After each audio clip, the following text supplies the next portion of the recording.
So I'm pleased to kick off our next panel. What is climate robotics? From concepts to insights. So the idea behind this session is we were putting together this agenda was to explore the emerging field of climate robotics and to seek to start developing the language and maybe even some conceptual frameworks or some bits of conceptual frameworks to maybe help define the field, the scope of climate robotics, the opportunities and the critical challenges in this new space. So the session is going to try and look at all these and also ideally share the latest research and developments in robotics. This is also where everyone else comes in through the chat. Please, I know we've seen some intros, students in robotics, PhDs, faculty, researchers, share. Please let us know what you're working on in the robotics space. And we're going to try and also identify some key research questions to inform R&D in climate robotics. So again, this is not just for us here on the virtual stage to discuss and contribute. It's for everyone here who are involved in this area to share what you know, and so we can help not share knowledge. Now, with this, please help me welcome to the stage at least two of our three panelists. It's my great pleasure to be here with my colleague, Professor Josie Hughes from EPFL Robotics. Just to say, Josie is right now wrapping up some teaching that she's doing for one of her classes, but she said she will be running due to her laptop to join this particular session. So we're really keen and excited to have her expertise. She's done great work in the use of robotics in extreme environments. In the meantime, my other two wonderful colleagues, Stefano Mintchev from ETH Zurich and Berk Calli from WPI. I should note that Josie is also the director of the Create Lab at EPFL Robotics, and Stefano is the director of the Environmental Robotics Lab at ETH Zurich, and Berk, the director of the Environmental Robotics Lab at WPI. So what I'll do here is I'll invite each of our panelists to briefly introduce themselves for about 2 minutes or so, and then we'll launch with some initial discussion questions, and after this, we'll open it up to open Q&A. So please already feel free to start posting your questions. We've got our team leads that are going to be looking at questions to consolidate and then to highlight during the Q&A. So I'm going to, since Josie, I think, is still on her way. No, Josie. Hi, Josie. How are you so quick? How's that possible? Well, on that note, then, I'm going to turn it to Josie and Stefano and Berk, please. Tell us about yourselves, what you're working on, and how this connects to climate robotics. We'll go in that order. Over to you, Josie. Thanks for joining. No, thank you so much, Patrick and this team for the introduction and this really fantastic event. So as Patrick said, my background is in robotics, and I'm really excited about climate robotics for two reasons.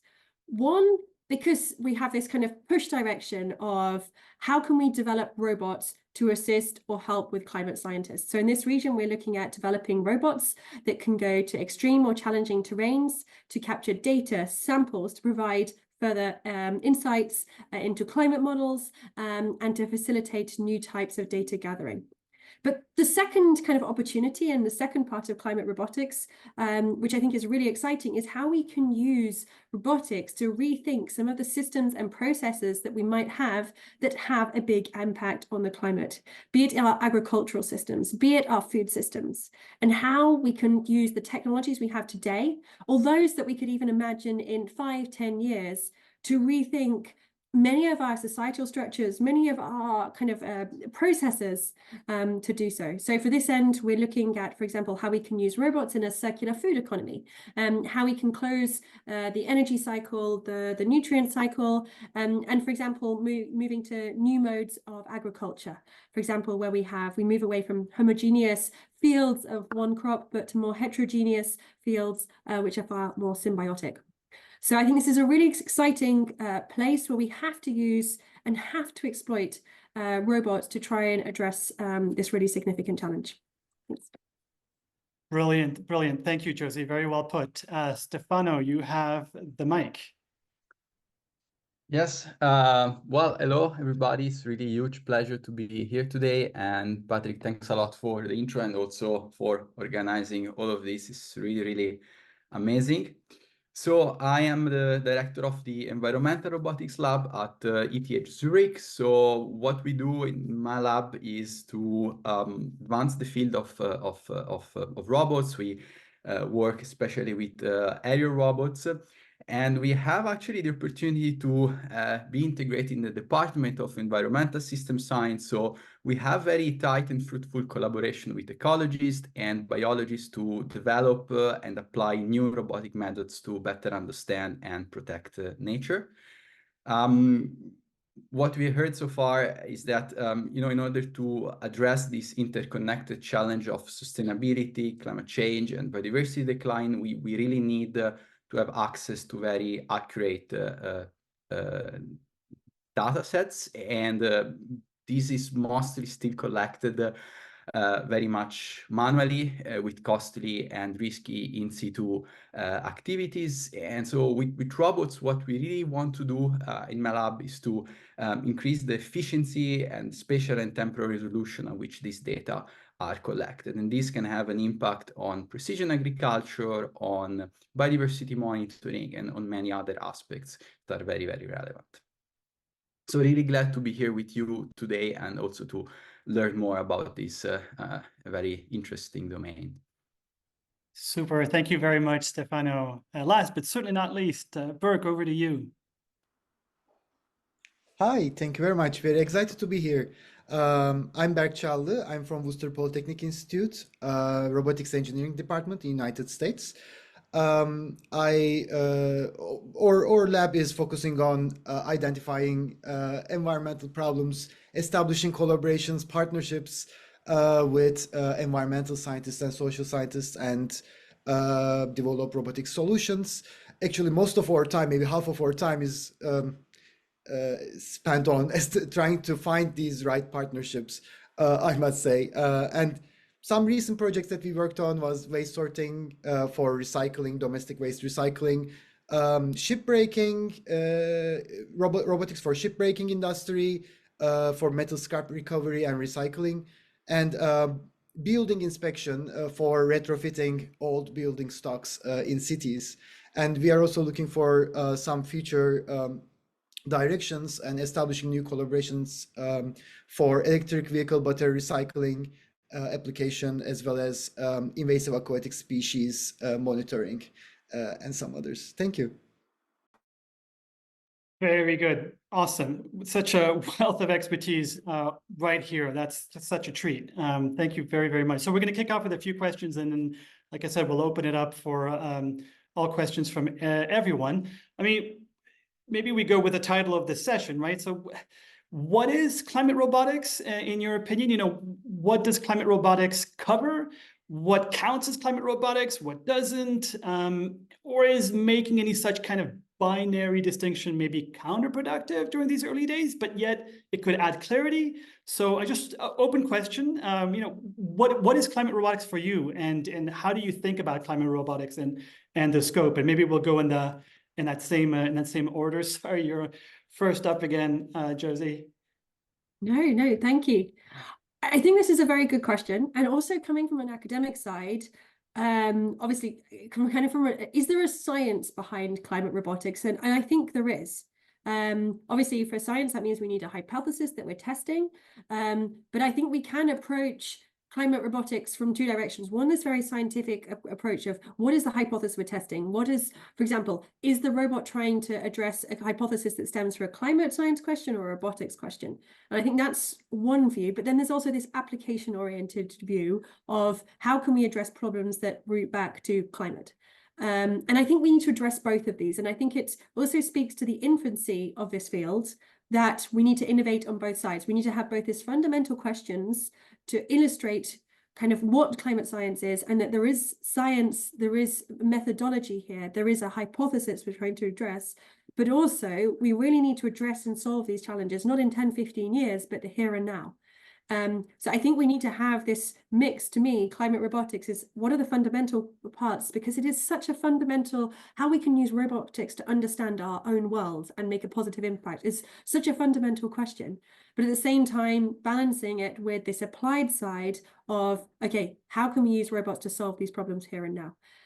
So I think it's, what are these fundamental questions? Who are the key players to answer them? Which is, I think, why this is such a fantastic event, because it shows that we need to address climate robotics with its interdisciplinary aspect. So if I had to use one word for climate robotics, I think it would be interdisciplinary, because that has to be what we're all about. Love it. Thank you very much, Josie. Stefano, your thoughts, any reactions also to Josie's input? Yeah, I mean, it's well, it's not easy, I think, to define climate robotics, and definitely I fully agree with Josie.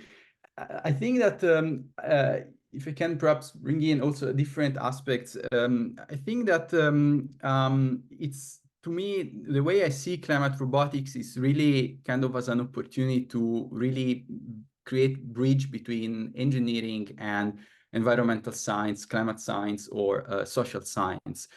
Because, and this is something that we saw already in previous presentations, that what we really, I think, want to be sure is that we actually start from the problem, because problems are very timely, and there is also quite some risk in deploying the wrong technologies. So I think the best way to do this is basically by creating collaboration opportunity, because this is how we can co-create and co-design solutions.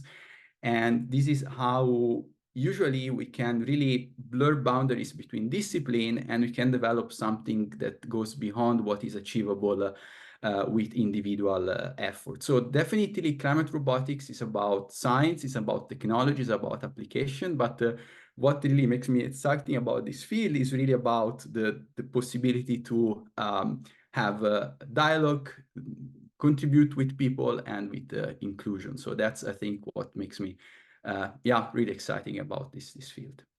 Excellent, right on. So interdisciplinary, building bridges, inclusion. I'm seeing a theme here. Berk, over to you. Yeah, I totally agree with my colleagues. I think climate robotics must put environmental outcomes front and center, at least one of the main objectives. And for example, we can think of about a manufacturing process that we develop a robotic solution to, and that particular robotics technology might also have certain environmental outcomes as well.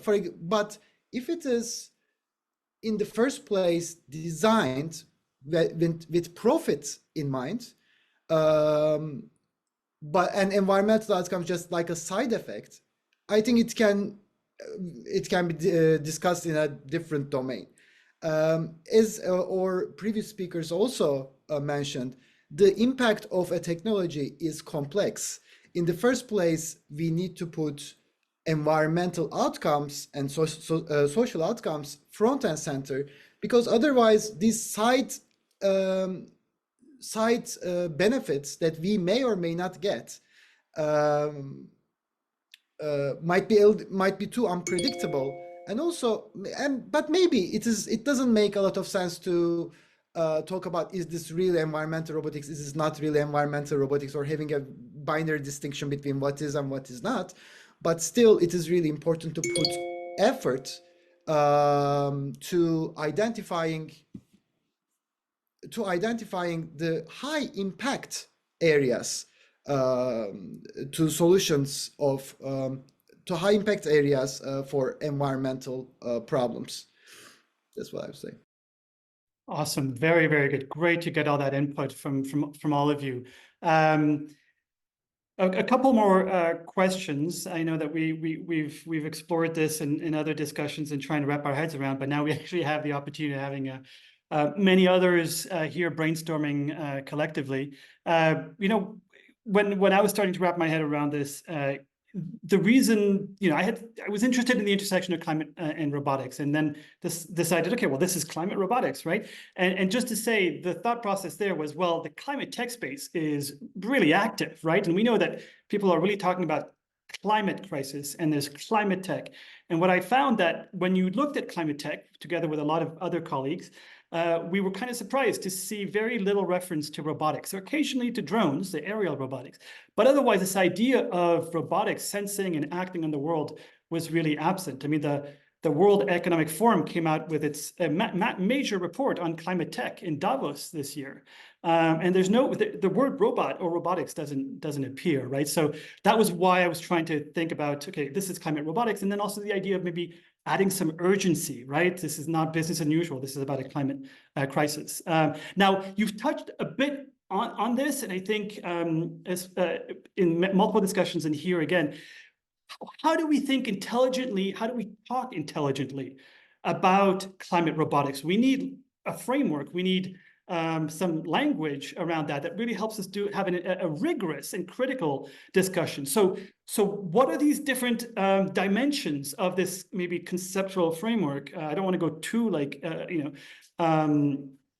broad or just very theoretical, but when we talk about the climate crisis, there are planetary boundaries. We're talking about adaptation versus mitigation. We heard from Ed, who's predominantly involved in adaptation. We're talking about different types of climate problems as well. And then different types of robotics, flying robotics, swimming robotics. Then we're talking about bottom-up deployments, top-down deployments. How do we start making sense of this space? So over to you, maybe Josie? Yeah, I'm happy to start.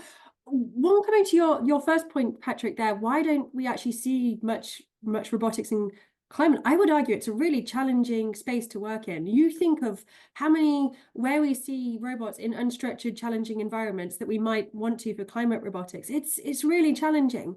So I think there's part of it that maybe we're only just beginning to be on the cusp of developing robots with. Obviously, drones, I think, is a great example of that. The robustness and the resilience and the TRL level is there such that they can operate in some of these challenging environments. But for example, for a robot manipulation to form recycling or separation of complex structures, that's still really challenging. So I think there is an issue that maybe actually the robotics field is just starting to have this physical robustness. And of course, this on the robotics side goes to this also back to this argument of AI. Fantastic, we've had all these exciting developments in AI, but we need the embodied systems to be able to perform these actions on the world. So I think there's one question for robotics, how can we get systems out of the lab quicker that are more physically robust? But then coming to your second part of the question, I think there is a need for metrics, standardized metrics across this where we can measure impact. And I think this was something Berk said. What does impact mean? And we've got to look the start to the end of the system, the causality, the other effects. So we actually can have some metrics for assessing impact in terms of sustainability, in kind of climate and impact. And the other one is testing in these environments. We want robots that just don't go and perform data gathering once, but they can do it day in, day out, autonomously. And this changes the way we design, test, and evaluate them from both an academic perspective and also a real one. So I think there's some real need to shift in the metrics and our measure of impact in response to the robots we make. Right on. Thank you. Thanks a lot, Josie. That's starting to make sense of this. Stefano, Berk, do you want to talk to this particular question? Yeah, maybe very briefly. I think, kind of echoing a bit what Josie said. In general, there is still this quite big challenge to bring robots into the field, into the wild. So the world there is still quite. It's very complex for our robots. We see these even for drones now that we deploy them in the rainforest for the XPRIZE Rainforest Challenge. It's really still a lot of work to do. So we're still kind of struggling to reach sometimes the technology readiness level for the continuous monitoring that is needed. But yet we are, I think, improving very, very quickly, and the possibility to integrate, of course, AI with robotics is extremely relevant and will generally push this sort of a deployment of robots in the field even further. And then when you think about framework, I think that what could be very interesting is to try to basically clarify what are the real capacity of the robots today, what will be in 5 years and in 10 years. So creating this sort of a development roadmaps, I think would be very interesting, because sometimes I see that we tends to kind of oversell what are the capacity of our robots, and these in the end tend to create a bit of frustration in the end users, which are sometimes our colleagues from the environmental or social science. Instead, I think that if we create sort of a transparent roadmap, this would foster actually the collaboration that we can have. Right on. Thanks a lot. Yeah, managing expectations. Thank you. Berk. Thank you. I totally agree. I would like to add something about human-robot collaboration here. I really think that it's a very powerful framework that we can leverage to get the robots in the fields as much as possible. Again, robots operating fully autonomously in these challenging environments is really a big challenge. But once we have humans in the loop, we can actually increase the efficiency and realizability of these systems. And also, this is not a, we also need to focus on the impact of the robotics to the human workers in the field that are already contributing to the solutions of these problems. But this is not a zero-sum game.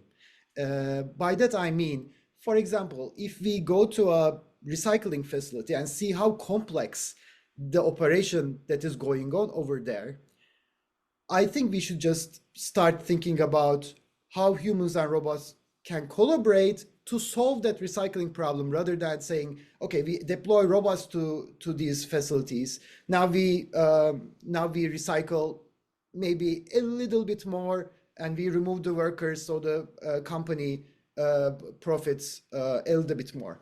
But instead, actually, if we keep the workers and add robots on top of it, this problem space is so complex, and it is not like a manufacturing problem that, adding a robot will have minor impacts but would make sense in a large scale. It is not like that. Like when we all know how low recycling rates are, right? So robots are actually some kind of add-on help rather than replacements, and kind of enablers, perhaps in certain cases that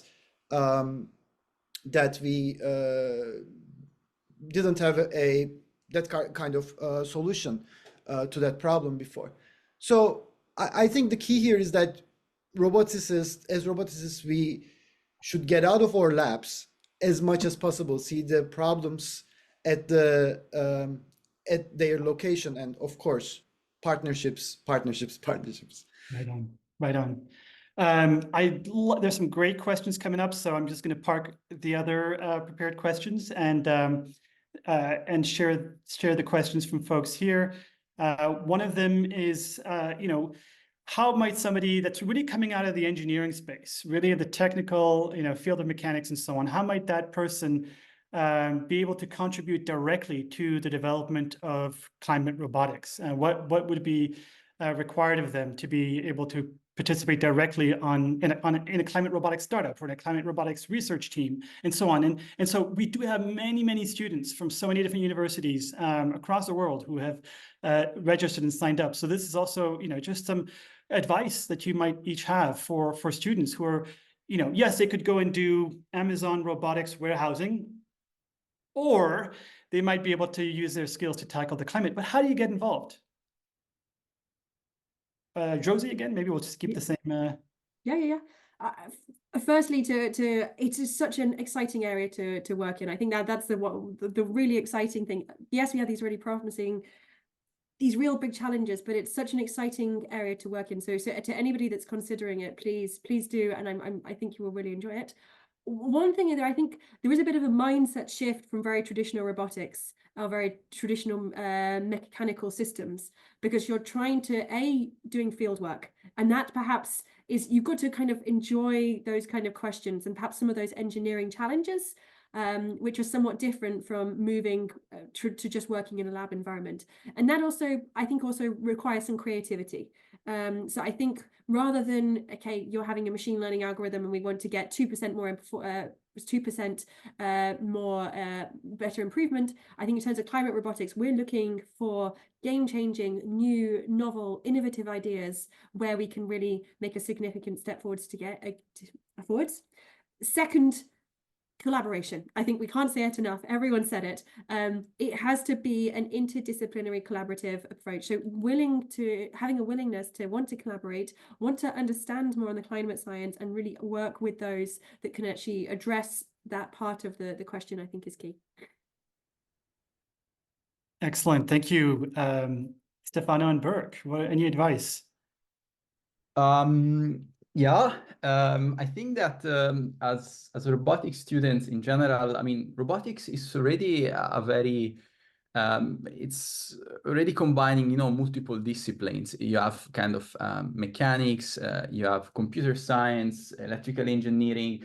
And so I think that students are already used to kind of, moving between very different disciplines. So interest in climate robotics and possibility to approach this field, I think, comes from doing an additional step and then even embracing even more far away discipline. But that's, I think, it's really, really necessary and really important, but it's also very, very, very exciting, because you get the opportunity to learn really a lot of new things. So I remember when I started and opened the lab, I had no idea about plant volatiles and that they use for communications, and what is environmental DNA for biodiversity monitoring.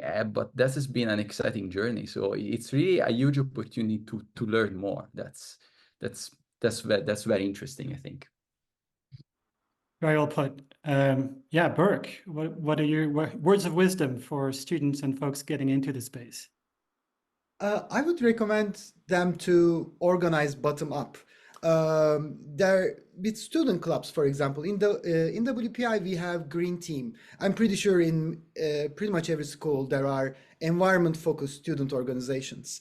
And what this team does is they come together, they discuss the problems in campus, but also they have like more larger discussions about how they can use their skills in order to help these problems, maybe in the scale of the school, but oftentimes in a larger scale. So when they organize bottom up with these student clubs, they actually go with ideas, projects to the faculty, to the universities, or to their organization.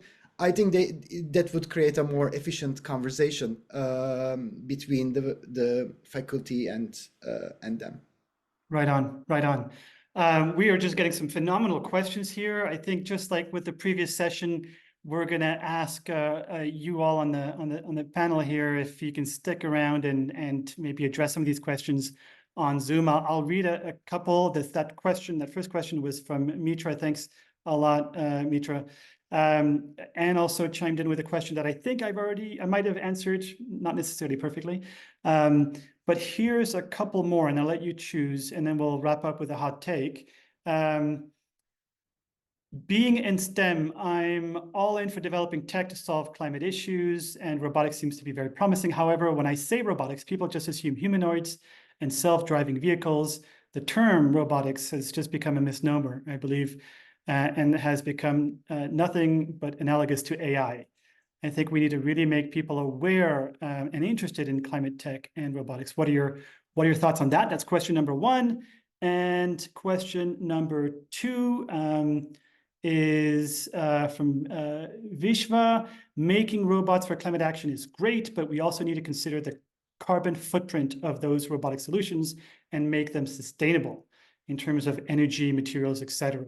That's a second question. feel free to maybe choose one rather than both in the interest of time. I'll just say that Vishwa, we have a fully dedicated session tomorrow, directly addressing your question. So there's the carbon footprint of climate robotics, and then how do we get people to understand that maybe robotics is different from AI, and that it's not humanoids only or self-driving vehicles. Feel free to choose one. Josie, and in the same order then. Yes, I completely agree. We need to change societal expectations of what a robot is. And I think that's not just for climate robotics, but social robotics, any discipline, where there needs to be a huge amount of engagement and education for society to change perspectives. And that needs to happen right away. Brilliant, thanks. Agreed.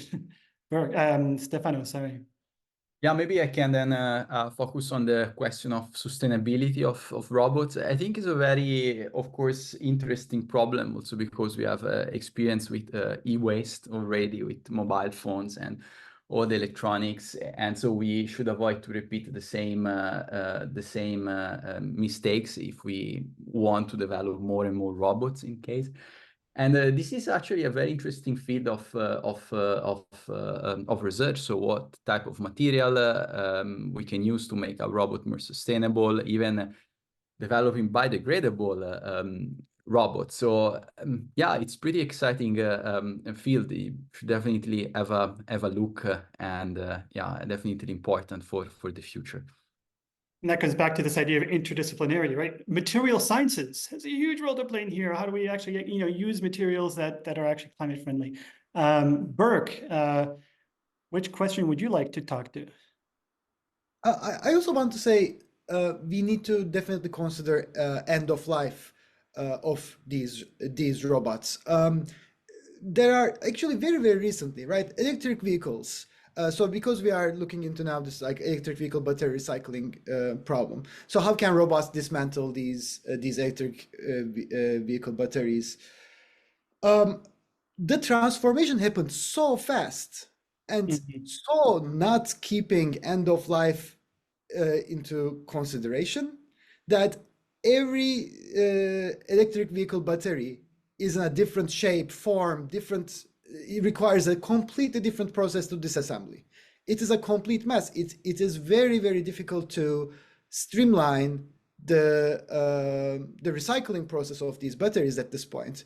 But market pushed for it at the time, and now we are trying to deal with it. By introducing new technologies, perhaps new carbon footprint, so to say. So if we shouldn't make the same mistakes in the environmental robotics fields. Right on, absolutely. And this is also where one of the things I learned in the climate-based fellowship is the importance of separability. That needs to be part of the design principle as well, that you're basically designing your robotics so that it can be easily separable, right, for recycling and so on. Okay, we're going to wrap up and go into our first break and networking session. But just before, we'd love to hear a hot take, meaning something that's provocative, an opinion, a perspective that is definitely not shared by maybe the rest of the space that you're in, not just for the sake of being provocative, but really, where do you disagree and with maybe some of the rest of your community or colleagues? We'll go in the same order. Hot takes.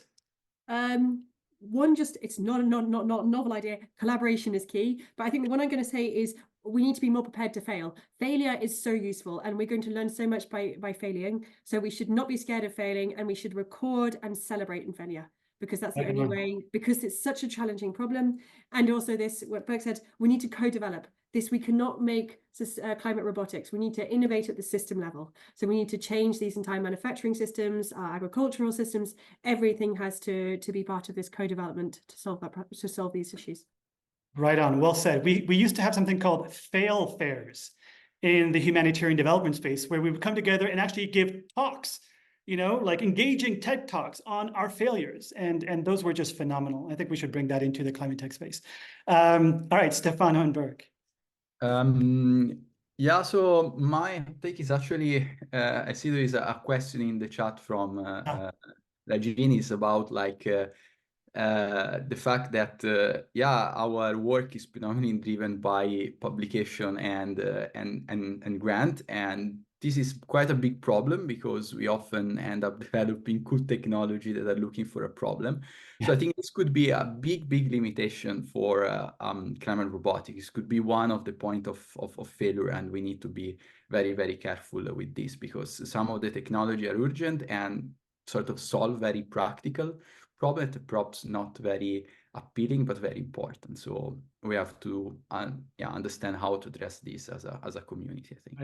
Right on, absolutely. Berk, you have the final word. Okay, the profit-driven R&D right now puts a lot of obstacles to the development of environmental robotic solutions. I think there needs to be more policies, government funding policies, similar to what actually Stefano is saying, to support the development in that field, because otherwise, some of the most impactful technologies, because their return is very hard to calculate, and so in the future would be very hard to receive funding for them. Very good point to end on. Our next two sessions will be getting directly into these questions around funding, financing, investments, and so on. So thanks a lot for raising that. So, all right, please help me thank all our panelists for their excellent insights, some really great keywords and convergence there as well, which really helps act as a roadmap for us in the rest of the summit.